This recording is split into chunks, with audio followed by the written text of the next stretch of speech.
I'm the sort of person that always sets goals, and it's really important for me to have a challenge so that I can push myself to actually achieve it.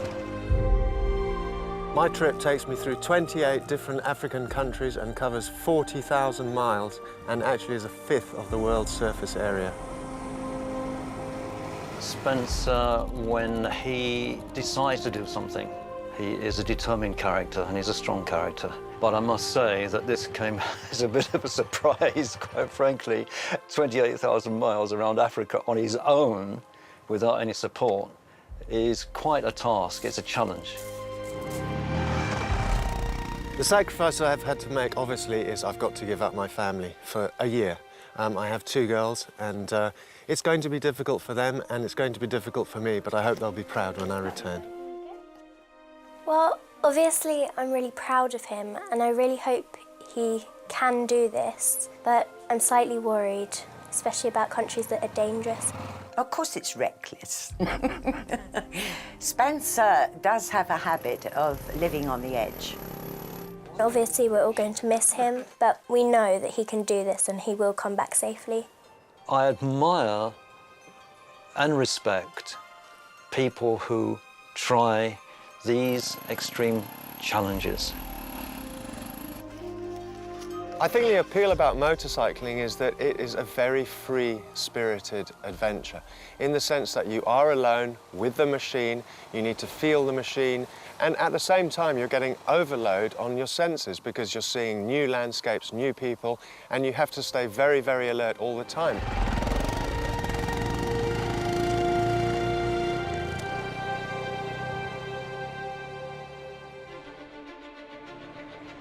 Finally, after a year of planning, the day has arrived for Spencer to pack his bag and set off on his epic journey.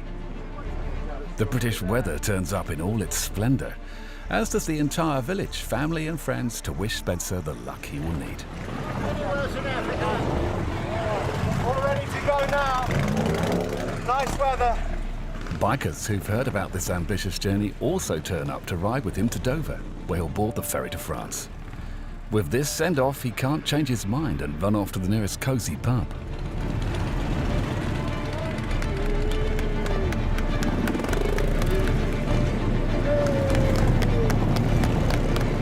Spencer's plan is to ditch his soaking wet biker mates and cross the English Channel at Folkestone to Calais. From there, he'll travel 1,000 kilometres through France to Marseille. At Marseille, he'll leave the land of garlic and casseroles to catch the overnight ferry to the land of hummus and kebabs, Tunisia, which will be the start of his African adventure.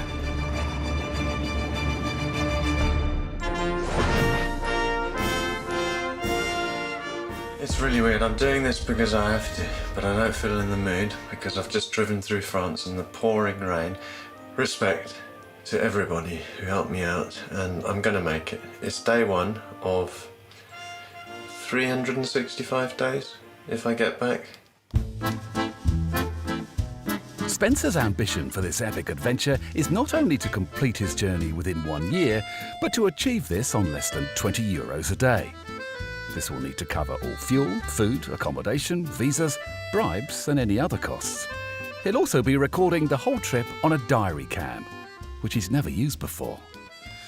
Diary cams are going to get better, it's just a matter of practice really. Smells in here. Safely on board the ferry at Marseille, Spencer steams away from the garlic breath of France to make the 22-hour crossing to Port Tunis in Tunisia. Formerly a French colony, Tunisia borders Algeria and Libya. Immediately upon arrival, Spencer gets straight on his bike and heads south for 300 kilometres towards the Libyan border. Right, I'm in a place called Sfax in the east coast of Tunisia, about halfway down the country, and what I've got to do tomorrow is I've got to get out of this crazy city, and what I've decided to do is stick the helmet camera on. Even though there's police on every corner, they're probably going to stop me, but it's worth a try. Just want you to get some sort of idea of how hectic it is.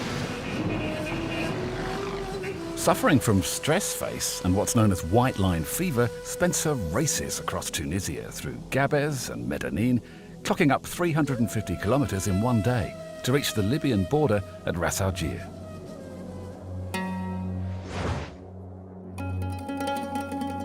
Travelling in Libya is heavily restricted. The only way Spencer can be permitted to cross this vast country is to be escorted. The moment he crosses the border, he's met by two chain-smoking Libyans in need of dental care and their car. Spencer's only option is to follow their Deu Leganza for the next 3 days in order to cross Libya and reach the Egyptian border. Good morning, it's day 7. Excellent day. Yesterday got picked up at the border, Libyan-Tunisian border, by two guys, Mohammed and Sam. Bit chaotic, but we got through. Driver, Mohammed, he just jumped in the car, it's typical African style.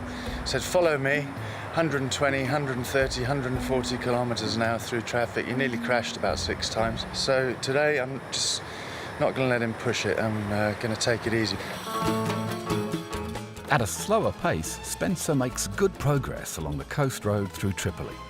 At Al Khums, he visits the Roman ruin Leptis Magna, then continues on to Benghazi and Tobruk. Finally, after 3 days and 1,500 kilometers, he parts company with his new mates when he reaches the Egyptian border at El Saloum.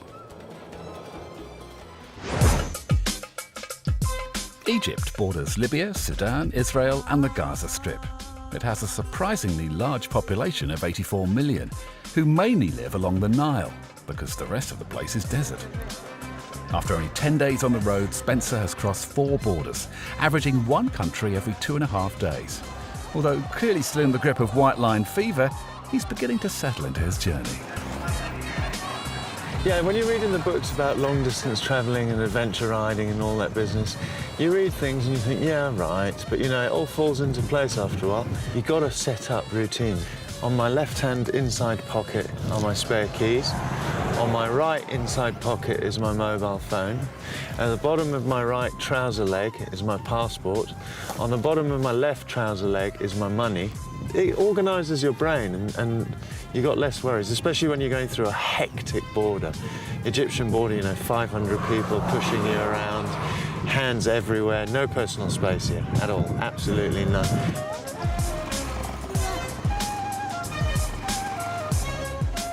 Okay, I'm in a place called Marsha Matrush and it's really beautiful. I just wanted to tell you about the best meal I've had so far on this trip.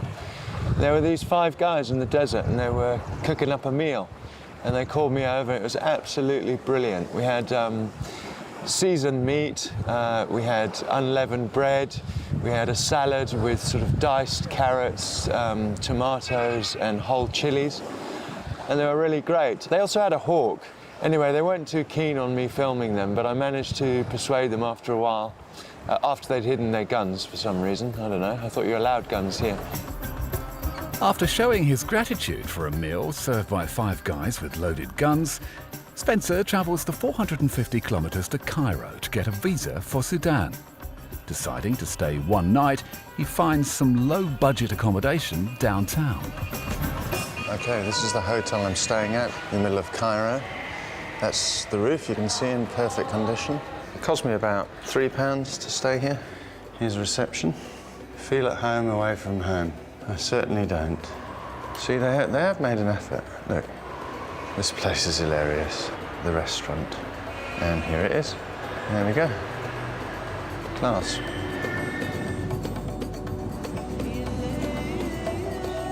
After getting the Sudanese visa sorted and experiencing the luxury accommodation of Cairo, Spencer skips the pyramid tour and heads south along the fertile banks of the famous River Nile. His next destination is Luxor. I've noticed this, because this is a bit off the beaten track, so I've come into some little towns, there's been 4 or 5 junctions, and you have to drive around. You ask someone, same old story, he says one way. You ask someone else and he says, no, it's the other way. So you find out from about 5 people, and if 3 of them agree, you go for it.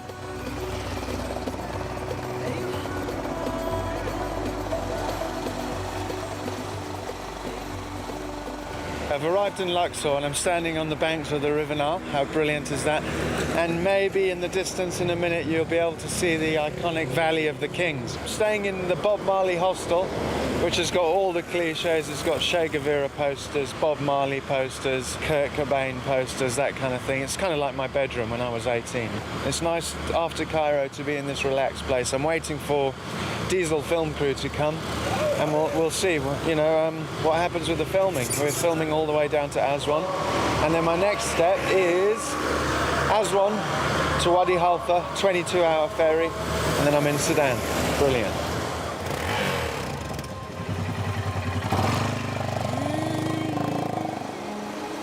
Before Spencer left England, he received free laser eye treatment.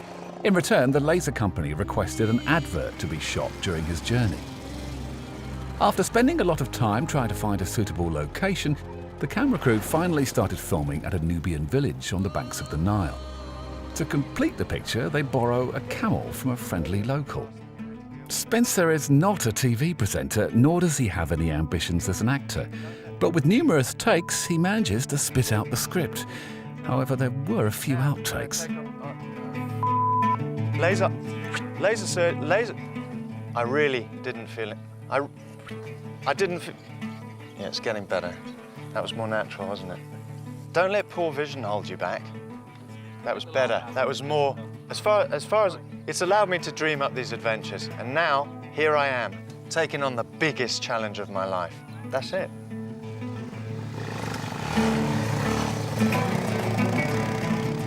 With an Oscar-winning performance from Spencer and some action riding shots filmed in the desert, the commercial for laser eye treatment is completed.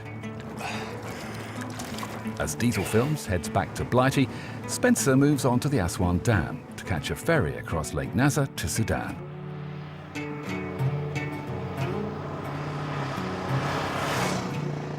It's day 36, and basically I'm waiting at the port, Aswan port, and these are the guys that I've met along the way. It's the first bikers I've come across, actually.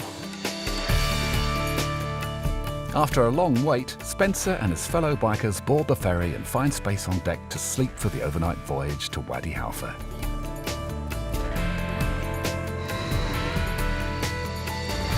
Okay, good morning. I've got to speak pretty quietly, so I hope you can hear me above the engine.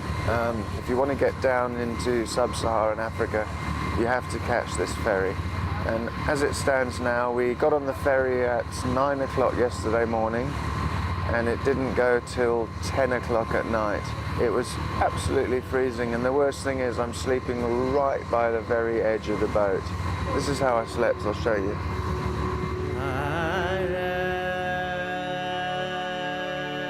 Looking like a bank robber, Spencer enters Sudan at the Lake Nasser port of Wadi Halfa. The area of Darfur in western Sudan is known globally for its terrible famine and civil war. It's estimated 2.8 million people have been displaced and 300,000 killed during the crisis. Right, it's the 9th today, so it's the 40th day of my trip. So down below me is the hotel where we stayed. It's down over there. Now, the thing about that hotel is it's not a hotel at all. It's kind of like it's like a backpacker's, but a little bit less. It's got sand floor and that sort of business. It's still arid around here. People have already changed here. They're fully Sudanese. They're much blacker, much taller. We've seen people taller than me, which is surprising compared to Egypt. But so far, everything's great.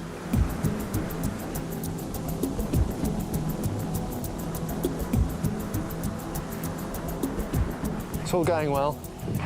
Quite sunburnt, but that's to be expected. I'm in the desert. It's very, very hot. And I keep saying that, but around my feet on the bike, it's really hot.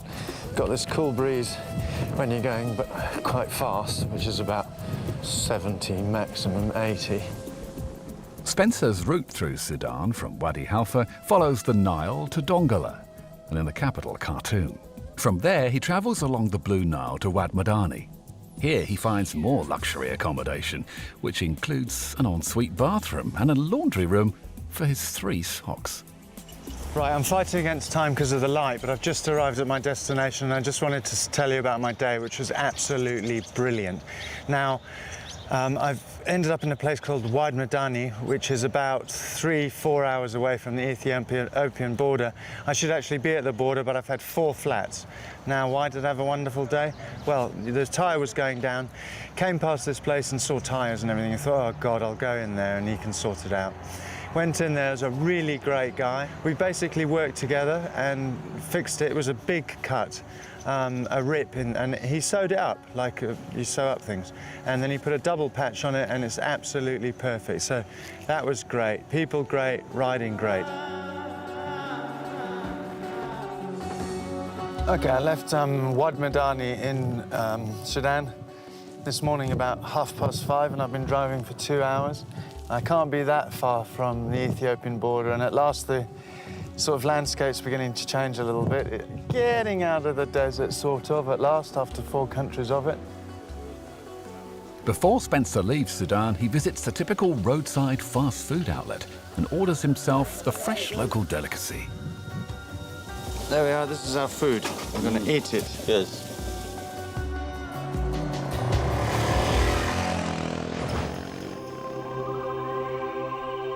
Ethiopia has a population of 93 million, making it the most populated landlocked country in the world. Right, I've been in Ethiopia for about an hour and I'm absolutely blown away by the place. It is beautiful. The change from Sudan is just incredible. I'm not saying Sudan isn't beautiful, but everything's changed. The people have changed, the clothing's changed. They look a lot poorer, but a lot happier. They're a lot more friendly so far. The scenery is absolutely stunning. The riding is completely different now. I've gone down to 40 kilometers an hour because you've got no idea what's around each corner, but it's great. Spencer's route through Ethiopia will take him to the 17th century city of Gondar. He will then head to the capital, Addis Ababa. From there, he'll journey south for 800 kilometers to the Kenyan border at Moyale.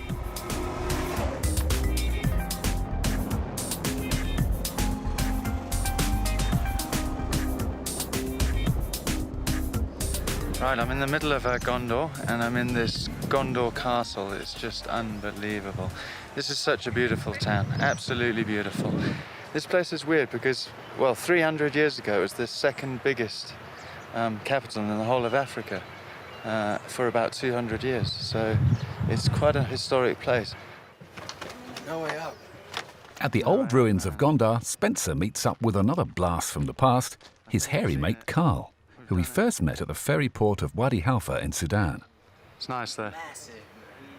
Spencer and Carl decide to camp in the city, giving them a perfect excuse to pass on their Boy Scout tips.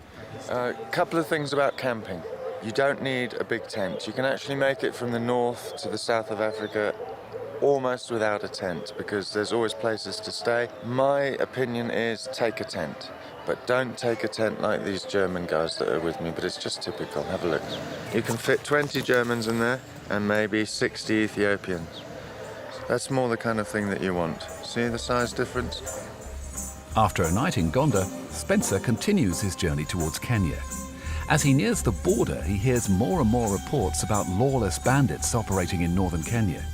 The area is becoming notorious for attacks and shootings on tourists. Carl has managed to hitch a ride on a 4x4. Handy with a camera, he films Spencer as they journey towards the border. I'm getting a little bit nervous now. I'm just about 45 minutes from the border, Moyale border, and there's been some trouble there. Basically what happened was 4 people got hijacked by Samburu tribesmen, everything got stolen, and then they were stripped naked and shot. I think I'm stalling slightly because I'm a bit nervous about getting over there, so just sort of holding off a bit. Okay, I don't really know what to say. It's New Year tomorrow. We're in Moyale on the border with Kenya. Behind me is the convoy that's going. The reason they've got this convoy is because people are getting shot. Pretty scared at the moment.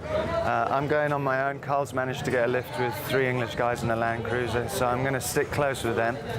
I didn't really want to make this kind of report, but we've been told by a couple of people, so that's that. Let's hope I make another report. Spencer makes it safely over the border and continues travelling alongside Carl and his 4x4 buddies. His plan for the next few days is to travel the 1,300-kilometre route from the border crossing at Moyale to Marsabit, and then on to Isiolo, and finally to Kenya's capital, Nairobi. But progress is slowed as he keeps sitting down for a break. Say that again. Well, the back tyre's a road tyre and it's completely bald. So in this mud here, it just won't hold the road. I got my boot wedged in here. I nearly broke my foot though. Check it out. I just got out. Look at that. I just dived out the way, but it caught my foot.